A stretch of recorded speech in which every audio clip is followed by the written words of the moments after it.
ডুয়ার্সের বানারহাট থানার অন্তর্গত কলাবাড়ি চা বাগানে চিতাবাঘের হানায় চাঞ্চল্য ছড়ালো। জানা গেছে, শুক্রবার সন্ধ্যায় বাড়ির সামনের রাস্তায় দাদুর সঙ্গে বসেছিল ৩ বছরের শিশু আয়ুষ কালান্দি। সে সময় হঠাৎ পার্শ্ববর্তী ঝোপ থেকে একটি চিতাবাঘ বেরিয়ে এসে শিশুটিকে তুলে নিয়ে যায়। শিশুটির দাদু বাঁচানোর চেষ্টা করলেও পারেননি।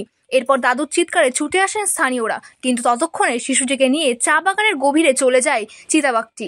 এরপর স্থানীয়রা শিশুটির খোঁজে তল্লাশি শুরু করে। পরবর্তীতে চা বাগানের 18 নম্বর সেকশনে পাওয়া যায় শিশুটির নিথর দেহ। ঘটনাস্থলে শিশুটির মৃত্যু হয় বলে প্রাথমিকভাবে অনুমান। এদিকে খবর পেয়ে ঘটনাস্থলে পৌঁছান বিন্নাগুড়ি বন বিভাগের কর্মীরা। তাদের ঘিরে ক্ষোভে ফেটে পড়েন স্থানীয়রা। অভিযোগ, গত 1 বছরই একই ধরনের একাধিক ঘটনা ঘটেছে এই এলাকায়, অথচ বন দপ্তর কোনো স্থায়ী পদক্ষেপ নিচ্ছেন না।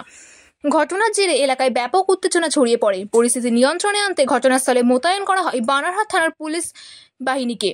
যদিও রাত পর্যন্ত বন দপ্তরের পক্ষ থেকে কোনো বিবৃতি পাওয়া যায়নি। এদিকে আবারও চিতাবাঘের হানায় প্রাণহানি হওয়ায় চা বাগান এলাকাগুলিতে আতঙ্ক ছড়িয়েছে।